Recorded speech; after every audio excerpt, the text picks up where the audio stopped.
ဘီလီယံနာတထေးကြီးဟာနှစ်ပေါင်းအထောင်သက်တမ်းရှိရေခဲပြင်အလှပခဲ့ဂျန်နီဖာကိုကျမ်းမာရေးစစ်ဆေးဖို့အတွက်ဆေးရုံကိုလိုက်ပို့ပေးခဲ့ပါတယ်။ဂျန်နီဖာမှာခလေးမရနိုင်တော့ဘူးလို့ဆရာဝန်ကပြောလိုက်တဲ့အခါဂျန်နီဖာဟာဒီအမှန်တရားကိုလက်မခံနိုင်ပဲလူနာဆောင်တွေကနေအတင်းပြေးထွက်သွားခဲ့ပါတယ်။တထေးကြီးကလည်းသူမနောက်ကိုအပြေးအလွှားလိုက်သွားခဲ့ပါတယ်။သူတို့နှစ်ဦးထွက်သွားပြီးနောက်မှာတော့တထေးကြီးကိုတစ်ဖက်သားဆွဲလန်းနေလေအမျိုးသမီးတစ်ယောက်ရောက်လာခဲ့ပါတယ်။ဆရာဝန်စီကနေဂျန်နီဖာခလေးမရနိုင်ဘူးဆိုတဲ့အချက်ကိုသိလိုက်တဲ့အခါမှာတော့အဲ့ဒီအမျိုးသမီးဟာအောင်နိုင်သူတစ်ယောက်လိုပြုံးလိုက်ပါတော့တယ်။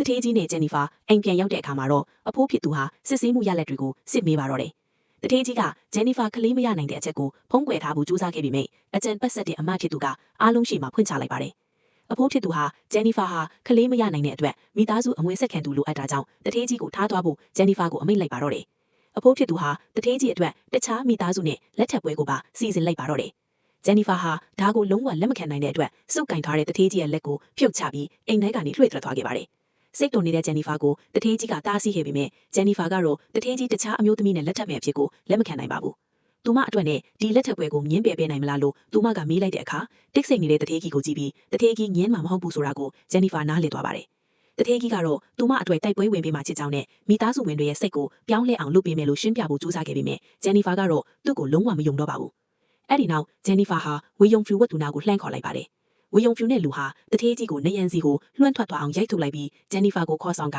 ထွက်ခွာသွားပါတော့တယ်။ဂျန်နီဖာဟာလမ်းခွဲပြတ်ဆက်ပြီးတော့စိတ်မကောင်းဖြစ်ကဘာတခုမှမူးအောင်တောက်နေခဲ့ပါတယ်။ဝေယုံဖြူဝတ်အမျိုးသားဟာဂျန်နီဖာအယောင်မူးနေကြကိုတွေ့တော့စက်မတော့ဖို့တားဆီးပြီးသူ့နောက်ကိုလိုက်ခဲ့ဖို့ခေါ်ပါတယ်။တကယ်တော့ဝေယုံဖြူနဲ့အမျိုးသားဟာဂျန်နီဖာကိုလွန်ခဲ့တဲ့နှစ်ပေါင်း900ကလေးကတစ်ဖက်သားချစ်ခဲ့ရသူဖြစ်ပြီးသူမှဘာပဲလိုချင်အမြဲတမ်းဖြည့်ဆည်းပေးခဲ့သူပါ။တထေးကြီးနဲ့ဂျန်နီဖာတို့လမ်းခွဲလိုက်တာကိုမြင်ရတဲ့အခါဝေယုံဖြူနဲ့လူဟာတထေးကြီးအတွက်နဲ့စိတ်မကောင်းမဖြစ်ဖို့ဂျန်နီဖာကိုအကြံပေးပါတယ်။အခုလက်ရှိဘီလီယံနာတထေးကြီးဟာလွန်ခဲ့တဲ့နှစ်ပေါင်း1000ကသူမှချစ်ခဲ့တဲ့အမျိုးသားမဟုတ်တော့ကြောင်းလည်းသူကပြောပြပါတယ်။ဒါပေမဲ့အချစ်ကြီးလာတဲ့ဂျန်နီဖာကတော့တထေးကြီးကိုပဲစိတ်ထဲမှာဆွဲလန်းနေတော့ပါပဲ။သူမဟာကလေးရနိုင်စွာပြန်ရှိလာဖို့ကူညီပေးဖို့ဝေယုံဖြူနဲ့လူကိုအတနာကန်တောင်းပန်ပါတယ်။ဝေယုံဖြူနဲ့လူဟာတက်ရှိသူတည်တနာဌာနကစွမ်းအားရှင်တဦးဖြစ်လို့ပါ။ဒါပေမဲ့သူကတော့ဂျန်နီဖာကိုတထေးကြီးအတွက်နဲ့ဆက်ပြီးအနစ်နာခံပေးမန်းနေမှာကိုမလိုလားတဲ့အတွက်ဂျန်နီဖာရဲ့တောင်းဆိုချက်ကိုညှင်းပယ်လိုက်ပါတယ်။အဲ့ဒီအချိန်မှာပဲဂျန်နီဖာရှိတဲ့နေရာကိုခြေရာခံပြီးတထေးကြီးရောက်လာပါတယ်။တထေးကြီးဟာဂျန်နီဖာလက်ကိုကင်ထားတဲ့ဝေယုံဖြူနဲ့လူရဲ့လက်ကိုတွန်းဖယ်လိုက်ပြီးဂျန်နီဖာကိုအိမ်ပြန်ခေါ်ဖို့ကြိုးစားပါတယ်။ဝေယုံဖြူနဲ့လူကလည်းဂျန်နီဖာကိုသူ့အိမ်ကိုပဲခေါ်သွားချင်တာကြောင့်သူတို့နှစ်ဦးဟာဂျန်နီဖာရဲ့လက်တစ်ဖက်စီကိုဆွဲထားကြပါတော့တယ်။အလွန်အမြဲမူးနေတဲ့ဂျန်နီဖာကတော့တထေးကြီးရဲ့လဲပင်ကိုဖက်ပြီးတထေးကြီးကိုပါအတူတောက်ဖို့ခေါ်နေတယ်လို့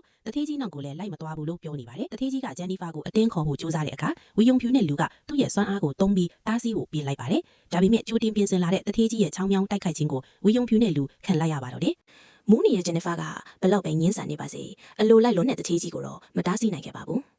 တထေးကြီးကဒီညမှာဘသူကမှဂျန်နီဖာကိုသူ့လက်ထဲကနေလူမသွားနိုင်ဘူးလို့ကြုံသွားပြီးသူမကိုသူ့ရဲ့ခုရင်ကိုအထိပွေ့ချီခေါ်ဆောင်သွားခဲ့ပါတယ်။တထေးကြီးဟာမင်းကလေးရဲ့ဖနက်ကိုဂယုတစိုက်ချွတ်ပေးပြီးဂျန်နီဖာနစ်နစ်ချိုက်ချိုက်အိပ်ပျော်သွားအောင်စောင့်ရှောက်ပေးခဲ့ပါတယ်။နောက်တစ်နေ့မှာတော့အမိုးပြေလိုနိုးလာတဲ့ဂျန်နီဖာဟာသူမဘယ်နေရာရောက်နေမှန်းမသိပဲဝေခွဲမရဖြစ်နေပါတယ်။စပွဲပြေးမှာအိပ်ပျော်နေတဲ့တထေးကြီးကိုမြင်လိုက်ရတော့မှသူမဟာတထေးကြီးရဲ့အိမ်ကိုပြန်ရောက်နေမှန်းသိလိုက်ရပါတယ်။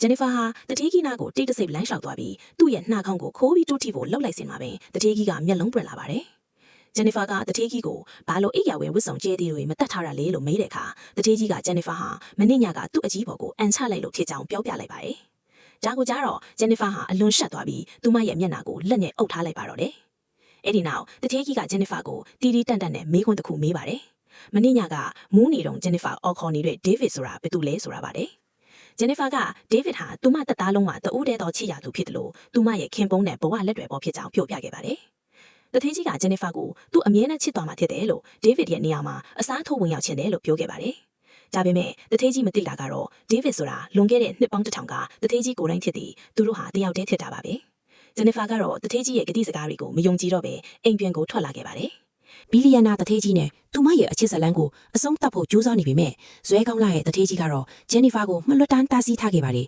။သူတို့နှစ်ဦးကြားကတန်ရိုးစင်ဟာခိုင်မဲနေပေမဲ့သူတို့ရဲ့လက်ထပ်ပွဲကိုတော့တထေးကြီးရဲ့မိသားစုကအပြင်းအထန်ပိတ်ပင်တားဆီးထားပါတယ်။ဂျန်နီဖာရဲ့အချစ်ကိုပြရဖို့နဲ့သူမကိုလက်ထပ်နိုင်ဖို့အတွက်တထေးကြီးကဂျန်နီဖာကိုတင်းကျပ်စွာပွေ့ဖက်ထားပါတယ်။အဲ့ဒီအချိန်မှာပဲယုံမားတဲ့အမျိုးသားတစ်ယောက်ကသူတို့နှစ်ဦးကိုချောင်းမြောင်းကြည့်ရှုနေခဲ့ပါတယ်။အမွေဆက်ခံရထားတဲ့တထေးကြီးမောင်ဖြစ်သူကိုကလစ်စားကြည့်ဖို့အတွက်အကြံပတ်ဆက်တဲ့အမဖြစ်သူဟာတထေးကြီးအလွန်ချစ်ရတဲ့ဂျန်နီဖာကိုအဲ့ဒီလူယုံမားလက်ထဲအနံ့ဖို့ကြံစီပါတော့တယ်။ဘာလို့လဲဆိုတော့အဲ့ဒီလူယုံမားဟာတခြားအင်အားကြီးမိသားစုတစ်ခုရဲ့အမွေဆက်ခံသူဖြစ်လို့ပါပဲ။ပူပေါင်းကြံစီမှုအောင်မြင်သွားတဲ့အခါမှာတော့အမဖြစ်သူဟာအောင်နိုင်သူတယောက်လိုပြုံးလိုက်ပါတယ်။ နောက်တနေ့မှာတော့တထေးကြီးနဲ့ခွဲကွာလာခဲ့တဲ့ဂျန်နီဖာဟာလူမိုက်တွေရဲ့ဝိုင်းရံခြင်းကိုခံလိုက်ရပါတယ်။စွမ်းအားရှင်ဖြစ်တဲ့ဂျန်နီဖာဟာသူတို့ကိုလုံးဝမကြောက်ပဲတေတွင်းထဲမစင်းကျင်ရင်ဖဲ့ကြဖို့တတိပေးခဲ့ပါတယ်။ဒါပေမဲ့ဗင်းထာနဲ့တန်ရာတွေရထားတဲ့ဂျန်နီဖာဟာသူမရဲ့စွမ်းအားကိုသုံးပြီးလူနှစ်ယောက်ကိုလွှင့်ထွက်အောင်လုပ်နိုင်ခဲ့ပေမဲ့နောက်ဆုံးမှာတော့အဲ့ဒီလူယုံမရဲ့ဖမ်းဆီးခြင်းကိုခံလိုက်ရပါတော့တယ်။လူယုံမဟာဂျန်နီဖာကိုအကြံပတ်ဆက်တဲ့အမရဲ့အိမ်ကိုခေါ်သွားခဲ့ပါတယ်။အဲ့ဒီအမကယောဂအားလုံးကိုပျောက်ကင်းစေပြီးအသက်ရှည်စေနိုင်တဲ့ဂျန်နီဖာသွေးကိုထုတ်ယူက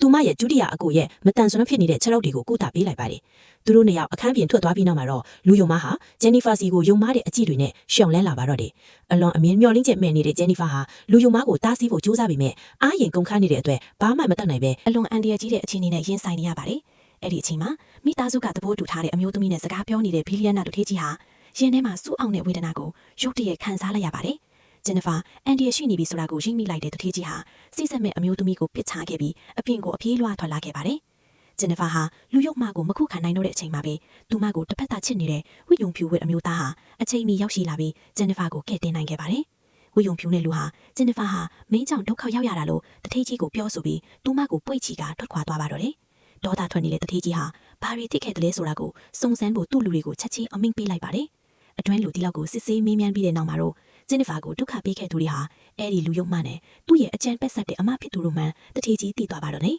။တထေးကြီးဟာအမဖြစ်သူကိုချက်ချင်းတွားရောက်ရှာဖွေပြီးသူမရဲ့စပင်ကိုဆွဲကာတမြောင်းတလက်ကိုထုတ်လိုက်ပါတယ်။တထေးကြီးကလက်စားချေဖို့ပြင်လိုက်တဲ့အချိန်မှာပဲအဖိုးဖြစ်သူရောက်ရှိလာတာကြောင့်အမဖြစ်သူကိုလွတ်ပေးလိုက်ရပါတော့တယ်။နေပေါင်း1000တန်းရှိရေခဲပြင်အလှပကေးဂျင်နီဖာတတိလီနီယာကောင်းကြီးနိုးလာတာနဲ့သူမအချစ်ဆုံးဖြစ်တဲ့ဘီလီယံနာတထေးကြီးကိုအရင်ဆုံးလိုက်ရှာဖို့ကြိုးစားပါ။ဒါပေမဲ့ဝိယုံဖြူနဲ့လူကဂျင်နီဖာကိုကာကွယ်ဖို့အတွက်အခုလိုလုပ်ရတာထီကြောင်ပြောပြီးသူမပေါ်ထားတဲ့သူ့ရဲ့အချစ်တွေကိုဖွင့်ဟဝန်ခံခဲ့ပါတယ်။ဒါပေမဲ့ဂျင်နီဖာကတော့ဝိယုံဖြူနဲ့လူရဲ့လက်ကိုပေါက်ထုတ်လိုက်ပြီးသူ့ရဲ့အချစ်ကိုညှင်းပယ်လိုက်ပါတယ်။အငင်းခံလိုက်ရပေမဲ့လည်းဂျင်နီဖာကိုအလွန်ချစ်မှန်လို့တဲ့ဝိယုံဖြူနဲ့လူကစိတ်မဆိုးခဲ့ပါဘူး။သူကဂျင်နီဖာကိုယ်ကစွမ်းအားတွေကိုမပေါက်ခွဲအောင်ထိချုပ်နိုင်ဖို့ကူညီပေးခြင်းကြောင့်မဟုတ်ရင်အသက်အန္တရာယ်ရှိနိုင်ကြောင်းပြောပြခဲ့ပါတယ်။ဂျင်နီဖာဟာဝိယုံဖြူနဲ့လူရဲ့အကူအညီကိုလက်ခံလိုက်ပြီးသူတို့နှစ်ဦးဟာအတိတ်ကအကြောင်းအရာတွေကိုပြပြပပစကားပြောဖြစ်ခဲ့ကြပါတယ်။သူတို့နှစ်ဦးစကားကောင်းနေတော့မှပဲဝိယုံဖြူနဲ့လူဟာမိစဉ်ဝက်နံကိုရရှိလိုက်ပြီးတစုံတစ်ယောက်ကသူ့ရဲ့အခြေစခန်းကိုကျူးကျော်ဝင်ရောက်လာပြီးဆိုတာသိလိုက်ရပါတယ်။သူဟာဂျင်နီဖာလက်ကိုဆွဲပြီးထွက်ပြေးဖို့ပြင်လိုက်တဲ့အချိန်မှာပဲတထေးကြီးနဲ့စိတ်ဆက်ထားတဲ့အမျိုးသမီးကသူမရဲ့လူမိုက်တွေနဲ့အတူဝင်ရောက်လာပါတယ်။ဝိယုံဖြူနဲ့လူကသူ့ရဲ့စွမ်းအားကိုသုံးဖို့ကြိုးစားပေမဲ့သွေးတွေအန်ထွက်လာခဲ့ပါတယ်။အဲ့ဒီအမျိုးသမီးဟာ